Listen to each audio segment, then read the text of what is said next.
Hello and welcome to the brand new Gibraltar FA Podcast, where we talk about all things football on the rock. Today, our inaugural episode, we're talking about women's football and the previous Women's International Week. With me today is Arianne Risso, Women's Football Development Officer, and Reighann Olivero, Gibraltar Women's International. So, guys, hi. Welcome to the podcast. How are you guys feeling?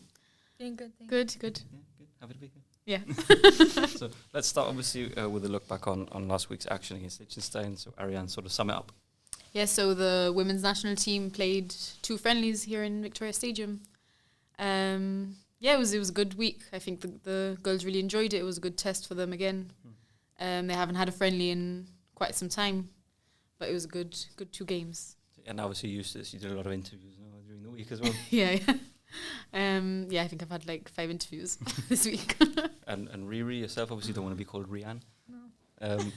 As a player, how would you assess the week? No, it was great. Especially coming back from the UK and seeing the girls getting back with the girls again, if are good, and as well as just seeing how much the standards have grown as well, which is good to see. So yeah. Obviously, a goal as well. Did you mean it? You want me to tell you something? She didn't think he was going in. I honestly, if you see properly, you see me like leaning like this, seeing if it actually went in. But yeah, like it just happened so fast. Like I didn't really have time to think, and I was like, hit it with whatever I could, and I managed to get the goal. So yeah. And an assist. As well. Apart from the goal, any like highlights for you?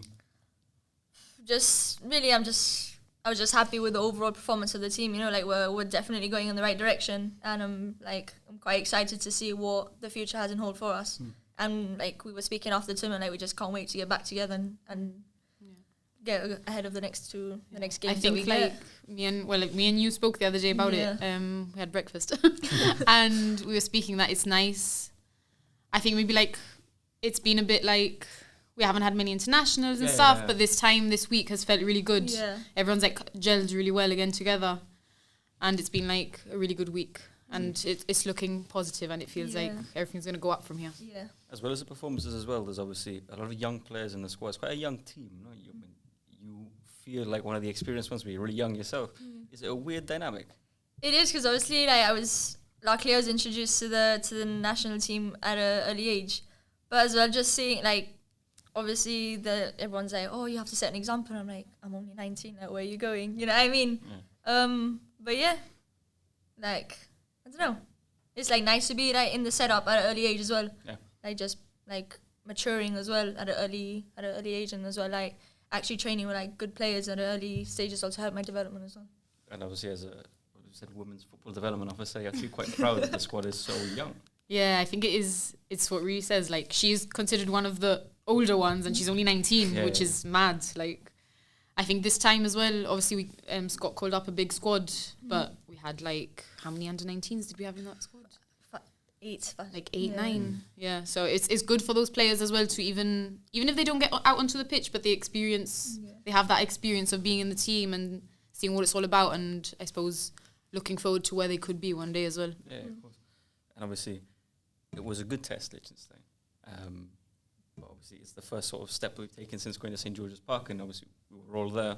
How was that for you as a player, going to St. George's Park, training those facilities? It's an amazing experience, just seeing where we could be, obviously not now, but in the future, and seeing the facilities they have, you know what I mean? It was amazing, just to experience it, being in their shoes, wow, we could be doing this one day, gym, the nutrition they have, the facilities, the pool, the recovery, everything. So it was an amazing experience. And from your point of view? Yeah, I think I agree. It was unreal. It was.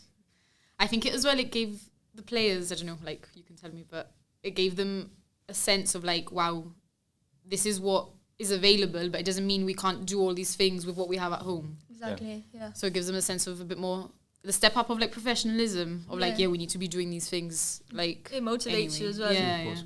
So. And in terms of the development, how do you think that's sort of helped the squad? Do you feel like it's brought you guys together, having that experience? It was a good experience. I think it was obviously it was nice to have that, I suppose, before Liechtenstein as well. Yeah, for sure. It was only, it was a couple of months ago, but it was still good to have an away trip where everyone kind of got together. Obviously, Scott is a new coach, so it was getting used to him his playing style as well. Yeah. It gave a few tests before, I suppose, a proper international. And in terms of, obviously, the new playing style, as a player, Does it suit you, the play style? Can you tell us a bit about it? Yeah, I think it does. I think Scott is also someone that, obviously, he's very realistic, but he's always like wants to play on the front foot, which I think that's as well like what the fans want to see. You know what I mean? Like, we're a small nation. Obviously, we are quite behind compared to other teams. But I really like how the fact that he wants to play on the front foot, and we also enjoy it as well because we don't want to be sat back defending the whole game. We want to get up there, make it exciting, and do what we can, which I feel like we are doing. As you saw with the Liechtenstein games, it was quite exciting, both games. Yeah. Everyone got to saw that with Liechtenstein, and obviously we saw that still on St. George's Park behind closed doors against Wolves and, can we say Tottenham? Tottenham, yeah. Wolves and Tottenham. Big teams, big challenges, but we were attacking. We did try to attack. For you again as a player, sorry. It's fine. What was it, taking that challenge, taking that step up? Obviously, like we did play against like people like Beth in England and stuff, which we've never really had the opportunity to play against, like an INS or anything like that. But it also gives you like an insight, or it's like kind of like a wake up call of like, this is the standards we need to be at. Like, we are going to be playing against these people, where we will eventually be like World Cup qualifiers or the Nations League or whatever. So it's definitely like a wake up call as well to be like, okay, this is where we need to get to. Let's start working on it. I think for sure. Obviously, there's been like a lot of talk and stuff, but we are going to the Nations League in now, I suppose, a year and a half's time. Yeah. So everything, like for St. George's Park, these Liechtenstein games, everything is working towards that. So I think it's like, it's nice to see all these things, and hopefully when we do get there one day, we'll look back at all this and think, oh yeah, like everything helped us get to where we are. It was worth it as well. Yeah, you know yeah. what I mean? For sure. And for you, both of you as well, apart from obviously the development side of things, but we were training somewhere with the Lionesses, we got to see them train as well. What is that experience like? What do you think you can learn from looking at them? As a player's point of view, you obviously, like, when I went to watch them, I would be looking at the players in my position. So I'd be looking at how they train. So maybe like, for example, centre mid or something like that, like checking over their shoulder before they receive the ball, or like any little things they do before the session. I'll definitely be like concentrating on that player to see, like, or maybe bring that into my game. You know what I mean? Yeah. So like, if they're checking over their shoulder constantly, maybe try and practice that in training more, so I can implement that in my game and make it easier for me as a centre mid. So I'll look at them in that aspect. Yeah, no, I think it was really good for the girl. Obviously, we got to meet them as well, which was literally incredible. Yeah, everyone. we were really fangirling. And there's a few of us in the team that, like, well, I'm not in the team, but you know what I mean? Yeah. There's a few of us that are obsessed. Yeah. So yeah, I think it was really good, and as she said before, like, it gives them motivation, and yeah, it was good. Now, flashing forward again back to Liechtenstein, obviously not the results we wanted, but good performances. A loss in the first one, a draw in the second one. But the performance in the second match specifically, you guys were unreal. Especially that first half, it was relentless. What did it feel like being on the pitch? I mean, it felt great. Like, realistically, we're always a team that's always defending and that. And, like, obviously, for it to be different, for us to be in the front foot all the time, it was kind of, like, exciting and not what we were used to. So we were obviously, like, getting excited. Like, we just wanted to keep going. Like, half-time came and we're like, get us out again, because we just wanted to carry on. Yeah. So it felt great, like, being a player and just being on the front foot all the time for a change. It felt great. Yeah, in the changing room at halftime, you could sense a bit of frustration. Because you were playing so well, and it was like, It just wasn't going in. Goal's not going in. It wasn't. It wasn't going in.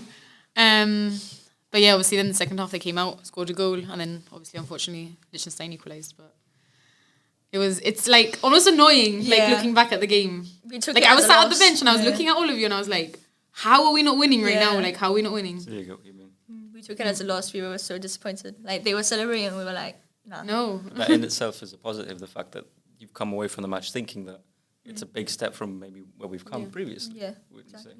you say? Yeah, I suppose in the past, like, even a draw would have been like, whoa. Yeah, or 1-0 loss or something. We'd be celebrating. Yeah, as if we had won. Yeah, exactly. Whereas now we were frustrated because we drew. Like, Yeah, we've set the standards so high, and Scott has set them so high that we want to thrive to meet those. You know, we were coming into these friendlies like, we're going to win these 2 games. But unfortunately, it didn't work out the way, but we did have 2 amazing performances. positive games, yeah. But we learn and we move from there. So. I mean, now Scott's now famously sort of said it's the first performance he's seen that's made him sort of miss playing. That has to hit home enough for you guys as well. Yeah, especially I think because obviously I have been working with Scott since as soon as he retired, he kind of came into this role. And every time I spoke to him about it, he's like, no, I'm not that fast. Like, I honestly don't miss playing. So, like, I know that for him, like, It's a big thing. It's a big thing. Yeah, like, yeah. And you could tell, like, after the games, obviously he was slightly disappointed, but he was like, honestly, like, he was like buzzing that it's been such a good week. And what do you think now, the senior team moving forward? Where do you think we can go? Yeah. I mean, if we keep on training how we are and we keep the discipline, because we are quite disciplined now, like we're starting to go to the gym more, like we're eating right, we're doing the training with Scott, a lot of fitness. No kebabs. No kebabs, no kebabs, no kebabs. McDonald's later, though. I think we're going in the right direction, and I think we're only gonna get better and better. So I'm really looking forward to see where like this team, and also seeing like the under 19s or even the under 12s and 14s. I've been like going to watch the matches more. Like I'm so excited to like, hopefully if I'm not told, to like actually play with these players, because they actually have a like, how do you say it? Like they actually have a foundation to grow on. Whereas when we were that age, we didn't have that. Yeah. You know what I mean? I know Like what I mean. we just grew up playing with boys. Whereas now it's like, how many girls teams are there? There's loads, no? Like, there's 2 in under 8s, 2 in under 10s, 2 in under 12s, 1 in under 14s. You see what I mean? Like it was lucky if you just have one girl in a boys team. Whereas now it's like, there was more than one. And there exactly. Was like, and the way they're like growing up and like they're playing now, it's like, wow. So like, yeah. Even like when I was coming up playing football, there was maybe one girls team, and they'd just play in a lot of the divisions, that same team. Exactly. And now there's loads. Again, that has to. Yeah. We'll talk about this more in part 2, but that has to make you proud as well. Yeah, for sure. Even like from when I started, we'll talk about it a bit more later, but it's so nice. And even the girls, like I see when they like interact with you guys, and when they come and they watch the matches, like in the second game the other day, there was a whole group of them like cheering for Caitlin, and it was like like that wouldn't have happened like years ago. Yeah. Like you wouldn't have even had people in the stands. I don't remember having a role model like that. Like, because obviously, we'd have a women's team. I don't even know if we did, to be honest with you. And I'd be like, oh, who's this player? Who's that player? Yeah, I didn't really have a same. female. I'd be like, oh, Messi or this or that. I never had a female football player that I looked up to. Yeah, of course. Whereas now I do. Or even the little girls now, they're like, oh, can I have your shirt? And it's like, it's so surreal. It's like, wow, like that's crazy. You know what I mean? Is it weird? Yeah. Seeing that there's kids that are looking up to you, and you said before you're 19. Yeah. Is it? It has to be weird for you. Yeah, for sure. And especially just like girls that are 14, that it's only like 4 or 5 years age difference, and you're like, wait, Me? what? Me? Are you talking to me? It's a bit like surreal, but it's an amazing feeling, and I'm glad that I'm having that impact on them, to be honest. So yeah. Well, I think it's a perfect place to end part 1. We'll be back for part 2. We'll be talking about women's development in Gibraltar and the upcoming under 19 matches.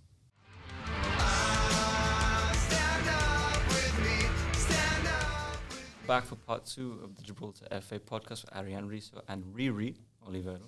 Now we'll be talking about the development of women's football in Gibraltar. So Arianne, we'll start with you. Talk us through your involvement, obviously all the way down to the bottom of the development pyramid. How many opportunities are there now? Yeah, so it's really nice to see that there's like loads of, like when anyone asks me, it's nice to say like there's a place for a girl to go at any ability, any age.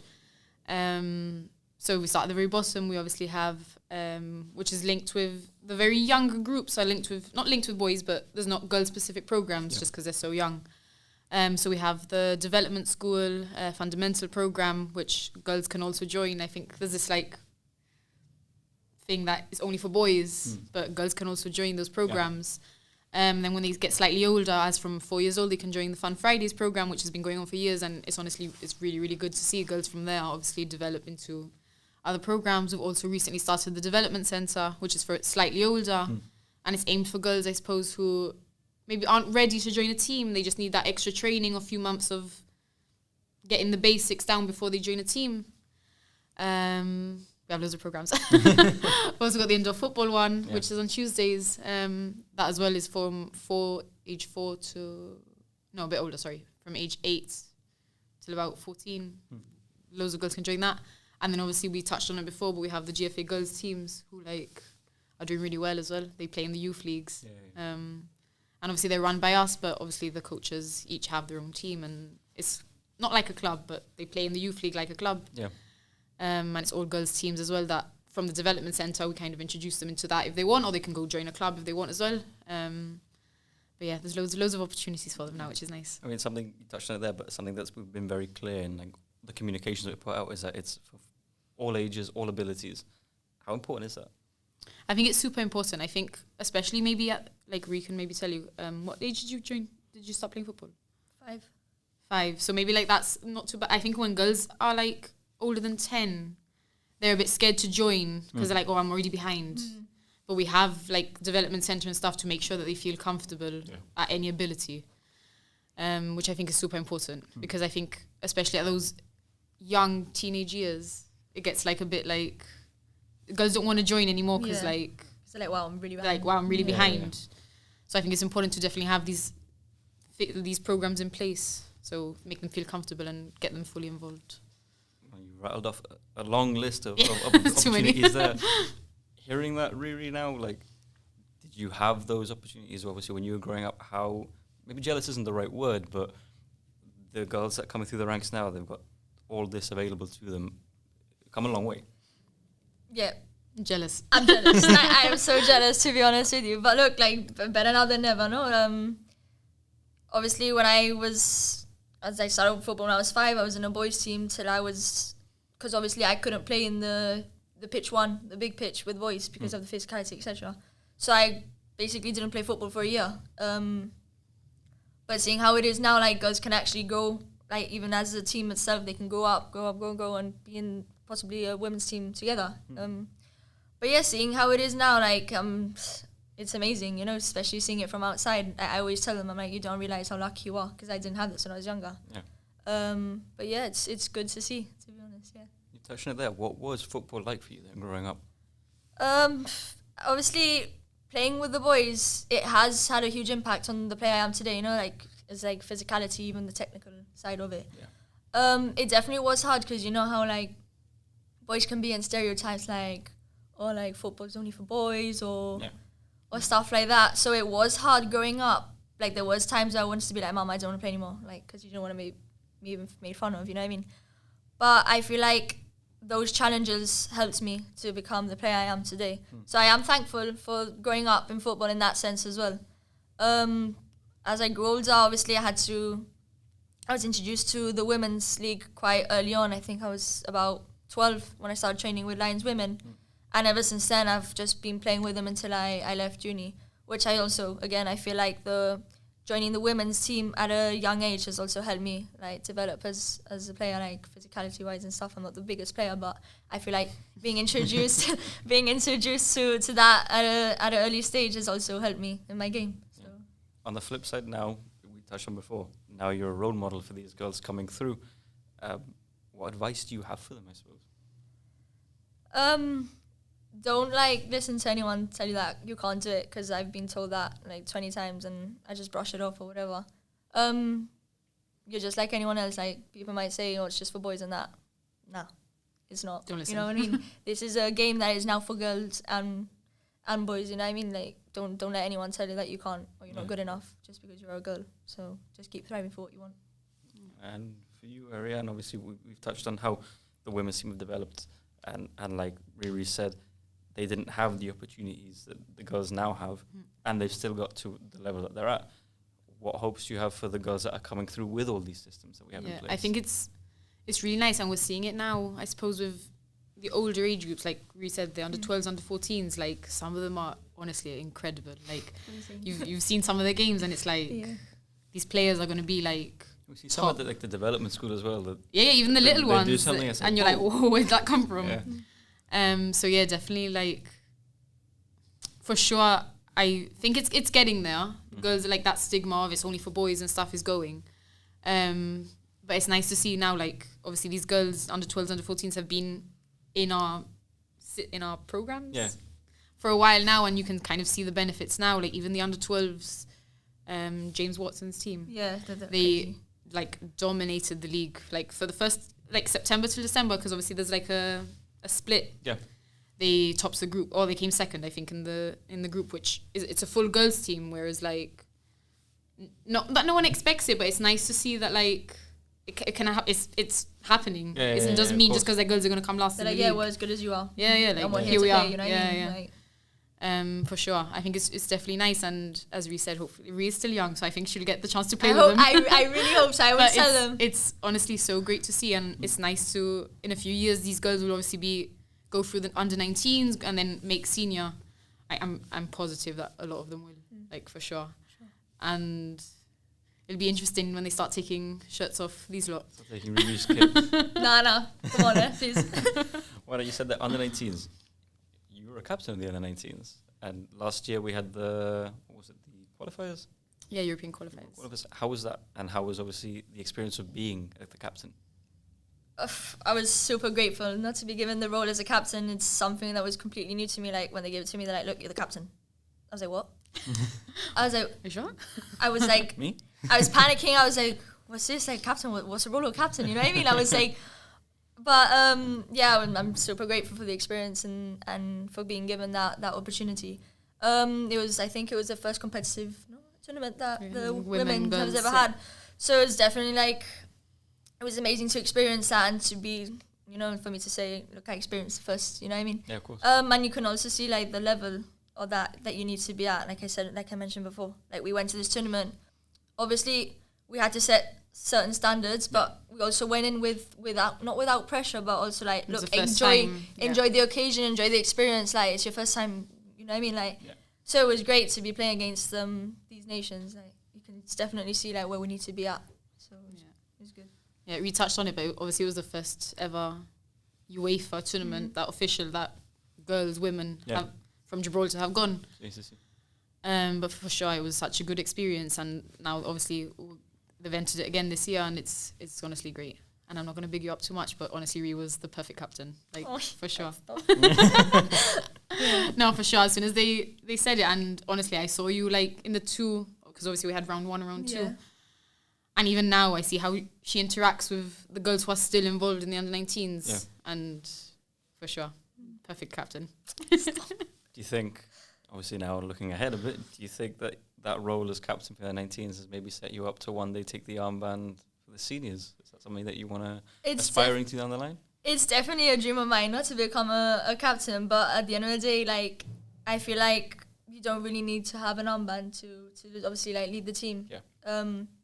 And I think that me being captain for the under-19s has also been like, okay, like I'm not just captain the under-19s, I also need to show that I'm a leader on the pitch for the seniors, to show that I'm mature and I can also help lead the team. So I feel like it helped me in that sense. But yeah, it's definitely a dream of mine to lead my country in the senior national team, for sure. Hint, hint. Scott. And obviously under-19s, they played last year, they're playing again now in a month. Can you talk to us a bit about that? Yeah, so really nice. We're actually playing at home. Yeah. It's the first week of April, so I think it's Easter week. Yeah, I think so. Yeah, it's just coming back from Easter week. So we're playing at home. We're actually hosting, which is super nice. It means all the girls get their family and friends round. And yeah, we're playing Luxembourg, Kosovo, Israel. We played Israel, Kosovo. Yeah, and so obviously we'll face them again, but it's another test again, and I suppose the under-19s, as much as it is its own qualifiers, it's really great for those girls to have that opportunity before they go to the senior team. Yeah, for sure. Whereas I suppose you're already in the senior team, but a few of those girls who are now making it into the senior team have experienced like a full international week, a full everything that goes with it.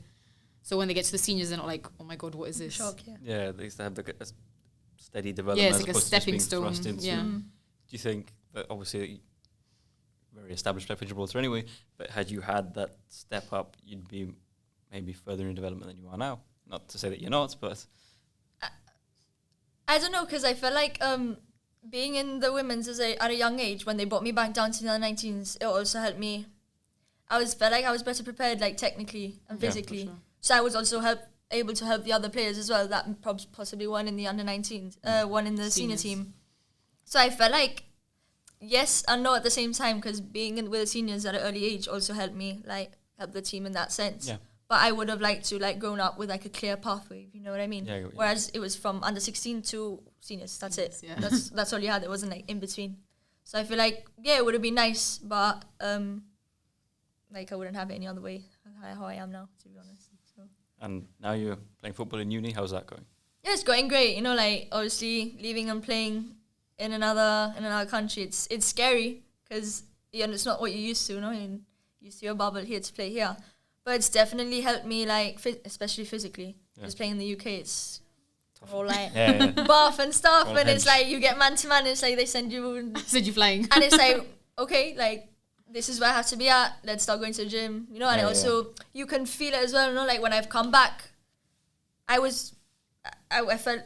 felt good on the ball. Even when I got man to man, I was like, I stood my ground. I was like, okay, I'm still here. I'm on the ground right now. You know what I mean? So I feel like the uni has definitely helped me, especially for international level. So yeah. Is it weird for you that obviously you just played a full international, you'll go back, like your friends and your teammates are like, oh, how was that like? What was that? It must be crazy. Yeah, they think that Gibraltar international. They start like taking the mick out of me a bit, but they definitely say it like you don't realize how obviously position that we all have here. Like you're honestly so lucky. Like I wish I could experience that in a lifetime where that's what they're working for. But because the UK is so big, or wherever they come from, it's so big compared to where we are from. It's so hard. So also, when I play, I also think about them and being like, look how lucky I am to be playing for my national team. You know what I mean? So yeah. Now for you.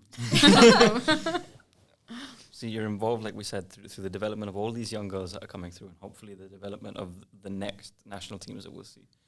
Is that your dream, to see someone, like you said, that enters the system at 5 or 4 and makes it to where they're taking her kit? Yeah, for sure. I think, like, it's obviously I've only been a couple of years now, I think 2 years maybe. But even seeing like small like doses of that, like there's girls that like who joined when the first year I started working here, they joined the summer camp and never had kicked a ball. Yeah. And I've watched them like last weekend playing a game, and I'm like, who is this? This is not the girl I saw 2 years ago. Seriously. So yeah, I think I get a bit scared because obviously I don't like to think about when I'm older. Yeah, because when a 5-year-old. I think when I'm older and I look back and I see some of these girls that I saw when they were like 5 or 6 making the national team, that's going to be like 10 years. It'll be old. But yeah, I think obviously that's I think the bit of my job that makes me like enjoy my job so much. Yeah. And seeing like girls get to the high levels, for sure. And now, just to end, we'll touch on next year. I know we've just started 24, but 25 is the Nations League. Talk to us about that. Yeah, you have to be like pinching yourself a little bit, both of you, I suppose. It's mad. I think, obviously I touched on it a bit before, but we have a year and a half now. So obviously everything now till then is like develop to be, I suppose, the best position place that we can be going into that. And I think Scott always tells you, like, girls when he first came in, obviously, like, it's only the start. Like, it's a 2-year journey. We've already done half a year, which is crazy to think about. I'm like, wow. We've already done a few camps and stuff, but everything now from now till September 2025, we'll be working towards that. I think when we get there, we're going to be a mess. No, for sure. We're going to finish the first game and start crying. Yeah. As a player, you must, like I said, pinch yourself to think that this is coming in, and obviously touch wood that nothing happens, but you're going to be there. You should be there. Yeah. Even if I'm on crutches, I'll be there. Trust me, I'll be there. No, obviously it's amazing. Like obviously seeing your idols playing in these competitions, like that could be that could be me one day playing there, which hopefully it is in the next year and a half. So it's definitely surreal. Like we went when we went to St. George's Park, we went to watch the Lionesses. I believe that they played against the Netherlands for the Nations League. No, so it was like, wow, okay, like. Again, these are the standards. This is where we're going to be at. Yeah. Like, so it's definitely exciting. Like, we were there and we were aching to get onto the pitch to play this tournament. Yeah. So yeah, we're definitely looking forward to it. So I think when it happens to me, and I'm just like I'm behind the camera, so like, who the hell am I? But I travel with the men's team. I travel with the women's team, and it doesn't really with the men doesn't hit how far we've come until like the music hits and the team walk out, and it's like, oh, when that hits for you, when the music hits for you guys and you have to walk out to the tunnel, is that when you think you're going to be like, okay, we're here? Yeah, definitely. Even in these friendlies, like, we were like, we start lining up and we're like, and then the music starts, so we're like, okay, like, we're going, like, it's getting real. So yeah, definitely, like, I can't wait to. I think it means a lot, ¿verdad? Like, yeah, definitely. Yeah. Like, we're just very emotional. No, but even like, remember last year in the 19s? It was Ree's like last. And we were crying. It was her last like. The 19s match. It was round 2, so it was her last time, obviously, that she was eligible because this year she's too old. You'll get used to it. But even like after the last game, like when I think we looked at each other and we both just started bawling. Like it just means a lot because it's like, I think obviously I'm not even a player, but I see these girls and how hard they work. Yeah. So then when it all like actually like they Comes get together. not get the praise, but they actually get to experience what they've been working so hard for. It's really, really nice to see. Yeah, it's like I just feel like we're just an emotional bunch anyway. Yeah, we're just crying all the time. It's just the thing that when you walk out, especially they're not just teammates, they're family, you know, they're friends, and just seeing that they are suffering the same way as you are and we're just all there together in the game. When you finish the game, it's just like you all look at each other and you're just so proud of them that you just break down because you're just so proud, you know what I mean? And yeah, like that's definitely a memory I'll cherish forever. I think Gibraltar's come a long way in such a short period of time. Gibraltar women's football has come just as long in a shorter period of time. If you had to describe the journey that we've been on and what's to come in a sentence, what would you say? It's pressure, that. Yeah, on the spot. Ooh. End the podcast well. Well, like right now? Right now, on the spot. What, like in the next year or like... Like how far we've come and how far we're yet to go. This is a lot of pressure for one sentence. For one sentence. Yeah, I'm not very good at cosa. Or one word. I'm not a one-woman word. One woman word. I don't know, I think it's... I suppose everything that we've just been speaking about, it's like... I'm not taking anything away from the men's game. Yeah. But it's almost... better because it's like it's been harder for women, and I'm not going to go into all that, but it's like it's kind of not fair. So like when it finally like it's getting there and it's so like good to see. Yeah, I don't know, I can't think of it in one sentence. Lost for words, and it's a perfect way to put it. No? A sentence would be the best is yet to come. That's all I have to say. The best is yet to come for sure. I think we're just getting started. So yeah. The best is yet to come. That was a good one. That was it. Sentence. What's the word? One woman word. One word. That's it. That's episode 1 of the Gibraltar FA podcast. Again, thanks to Riri. Thank you, Arianne, for coming on. And tune in for the next one.